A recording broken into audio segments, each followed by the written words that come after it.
खुलुमबाय आं रहिन चन्द्र ब्रह्म आगुनि दुलाराय बर' फरायसा खौसे आफादनि दरं जिल्ला आबसुनि आं लेङाइ नेहाथारिमोन आथिखालाव आं सासे बर'नि ससियेल वर्कार होननानै आं गावखौनो साननानै लानो लुगैयो बर'नि मोजां मोनग्रा सासे सुबुं हिसाबै रायजो राजानि आथिखालनि बे अलखद समाव आं फंनैसो बाथ्रा बुंनो लुगैनानै बड'लेण्ड बुब्लिखौ आं साबायखर होनायजों लोगोसे वेलकाम खालामदों जाहाथे जोंनि बे अलखद समाव बिथांमोनाबो थोजासे मोजां राहा लामा लानानै रायजो राजानि खाथियाव आवगायलांनो हायो गोग्गो मोनसे बर' समाज दानो हायो बिनि थाखाय आं बिथांमोनखौ वेलकाम खालामबाय आरो साबायखर होबाय बाथ्राया जाहैबाय मा आथिखालाव बिटिसि इलेक्शन जानो गोनांमोन कोविड-19 नि नाख्रेबनायाव सारा इन्डिया सारा आसाम सारा वर्ल्डआवनो आथिखालाव कोविड-19 खौ माबोरैहाय जोङो प्रटेक्शन होनो हायो रैखाथि होनो हायो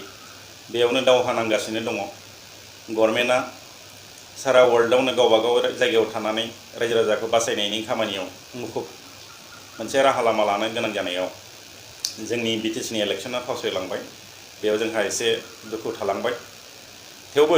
आं रायजो राजानि सांग्रांथिनि थाखाय फंनैसो बाथ्रा बुंनो लुगैदों जाय बाथ्राखौ जोङो इनायनो गोसो होनाया मोजां थांनाय बुब्लियाव जों गोबां खस्थ' खालामबोबाय गोबां सम जोङो सोमावसारनानै जोङो बिटिसिखौ मोनदोंमोन बिटिसि मोननायनि उनावहाय दुलाराय बर' फरायसा खौसे आफादनि दैदेननायाव प्रमद बर'नि दैदेननायाव गबिन्द बसुमतारी बिथांमोननि दैदेननायाव बर' रायजो राजाफोरनि सांग्राङै मदद होनायनि बुब्लियाव जोङो बिटिआर एकर्डखौ थांनाय जानुवारि दानाव मोनबाय बिटिआर इलेक्शनाव बिटिआर माबायाव एग्रिमेन्टआव एकर्डआव जों गोबां गोदान जिनिसखौ नुनो मोन्दों बेखौ नोंथांमोना गोबाङानो मिथिखायो बेयाव जोङो जिखिनि हाबदों जिखिनि एकर्डआव सुक्ति जादों बेखिनिखौ जोङो जुदि इमप्लिमेन्ट खालामनो हायो जिखिनि जोङो दफा मोन्दों जोंनि बिटिसिआव गैफेरै माखासे जिनिसफोरखौ मोन्दों बेखौ जों जुदि इमप्लिमेन्ट खालामनो हायो बेयो इनायनि जोंनि थाखाय मोजां जागोन होननानै साननो हायो नाथाय बे बेलायाव जों दुलाराय रायजो राजाफ्रा सांग्रां जानांगोन जाहाथे जोंनि एकर्ड खालामगिरि बिथांमोनहा फैगासिनो थानाय बिटिसि इलेक्शनाव बिथांमोना सलायनो हानाय मोनसे खाबु मोनो बिथांमोना जाहाथे सांग्रां जायो बिथांमोना जाहाथे पावारखौ आखायाव लानानै बिटिआर एकर्डआव जिखिनि दफाफोर हाबदों बेखिनि दफाफोरखौ जाहाथे इमप्लिमेन्ट खालामनो हायो बिनि थाखाय जों राहा लामाखौ लानांगोन दा रायजो राजाफोर जों नुनो मोन्दों सोनाबहा संकसनिफ्राय सानजाहा जोङो लखिमपुर जिल्लासिम गासै जोङो गोदान 9टा जिल्ला मोनगोन नैबे बिटिआर इलेक्शननि थ्रुयै लोगोसे बड'लेण्ड इउनिभार्सिटिनिफ्राय लानानै गेलेनाय मेडिकेल एग्रिकालचार गुबुन गुबुन बिफानाव गोदान गोदान जों माखासे आइटेमफोरखौ जों नुनो मोन्दों बेफोरखौ जेब्ला जों इमप्लिमेन्ट खालामनो हागोन अब्ला जोंनि नैबे बड'लेण्ड एरिया इनायनो डेभेलप जागोन होननानै जों आसा खालामनो हायो नाथाय बेयाव जोङो जाय बिथांमोना खामानि मावनो आवगायबोदों बिथांमोननिसिम दानिफ्रायनो आपिल खालामखानाया मोजां बिथांमोनखौ सांग्रां खालामखानाया मोजां थांनाय गभर्नमेन्टनि सलायगिरिफ्रा जेरैबायदि मावदों बेबायदि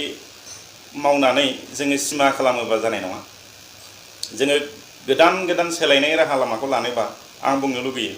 अन्तत जोंनि बे बिटिआरआव 100सा मोजां लेखा फरायनो गोरों मोजां फरायनो गोरों मानसिफोरखौ जोङो हेफाजाब हो मिनिमाम खोब खमावनो जों 100 जन बा 100सा गोरों गथ' गथायफोरखौ जोङो आइएएस अफिसार खालामनो नाजा गभर्नमेन्टनिफ्रायनो एसिएस अफिसार खालामनो नाजा 100सा जोङो मोजां एग्रिकालचारिस्ट जोङो दिहुननो नाजा 100सा जुदि जोङो मोजां एग्रिकालचारनि मानसि दिहुननो हायोबा जोंनि बड'लेण्ड एरियायाव गोबां हाजार हाजार हा दङ बेफोरखौ जोङो माबायदि जोङो आबाद मावनानै जोङो रायजो राजाफोरखौ सांग्रां खालामनो हागोन बिनि बेबस्थाखौ जों खालामनो हागोन 100 जोङो मोजां स्पर्ट्समेन जों दिहुननो नाजा फैगासिनो थानाय गभर्नमेन्टनि सलायगिरिफ्रा 100सा जुदि मोजां गेलेनो गोरों मानसि जुदि ओंखारबोयोबा बिथांमोनखौ फल' खालामगोन जे जोंनि सारा बिटिआरनि सांग्रां लेखा गोरों गेलेनो गोरों मानसिफ्रा गेलेनानैबो माबायदि जोङो गोजौआव थांनो हायो जातिखौ डेभेलप खालामनो हायो 100सा जोङो कालचारनि मोजां मानसि जगार खालाम जाहाथे बेयो कालचार जगतजों जोंनि जातिखौ गोजौआव लांबाय थानो हायो 100 जोङो गोबां मोजां मोजां टेक्न'लजिनि मानसि जोङो आदाय खालाम 100 मानसिखौ जोङो मोजां टेक्निकेल लाइनाव जुदि जोङो ट्रेन आप खालामनो हायो जोङो बिथांमोननि हेफाजाबैनो गोबां गोजौआव जोंनि माहारिखौ फोजौलांनो हागोन 100 जोङो बोसोरसेयाव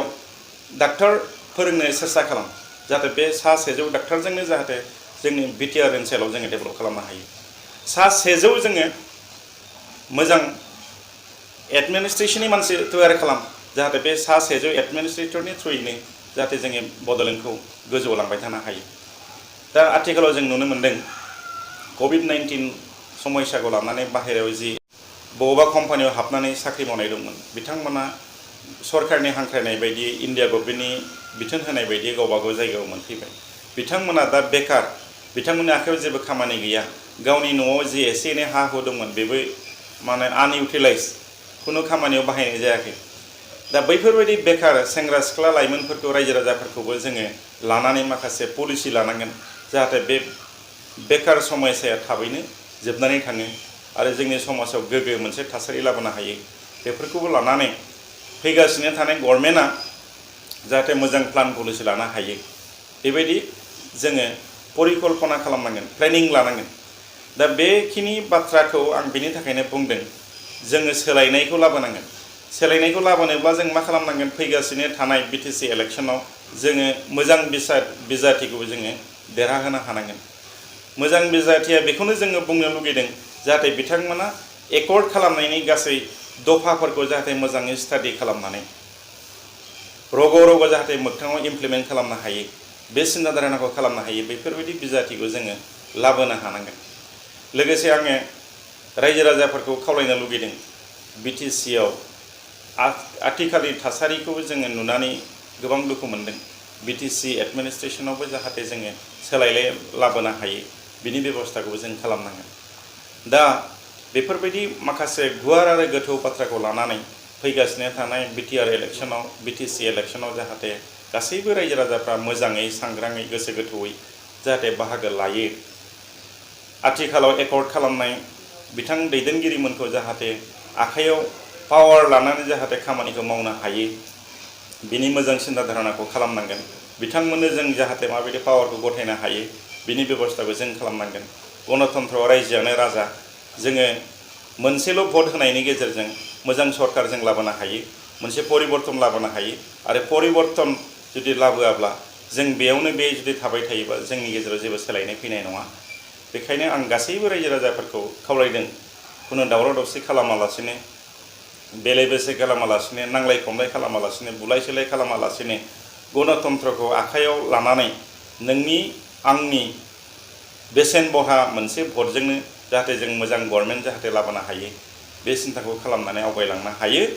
बिनि थाखाय आं गासैबो रायजो राजाखौ खावलायदों फैगासिनो थानाय बिटिसि इलेक्सनाव जाहाथे थोंजोङै बयबो मोजाङै बाहागो लानो हायो। बाहेरायाव थाहैनाय मानसिफोरखौ गावबा गाव न'आव लेंहरनानै जाहाथे भट होनाय समाव मोजाङैनो भट होनो हायो बिनि बेबस्थाखौ खालामनो आङो नोंथांमोनखौ गोसो गोरबोजों खावलायबाय। आरो गासैबो राजखान्थि हान्जानि दैदेनगिरिफोरखौ आं खावलायदों जाहाथे गणतन्त्रखौ इन्जय खालामो, बुलाय सोलाय नङा, नांलाय खमलाय नङा, रागा रागि नङा, जाहाथे जों बेखौ गणतन्त्रनि मोनसे मोजां बेबस्था होननानै भट होनायनि गेजेरजों जोङो इन्जय खालामो। बेखिनिखौ आं खावलायनानै नोंथांमोनखौ आर'ज खालामो।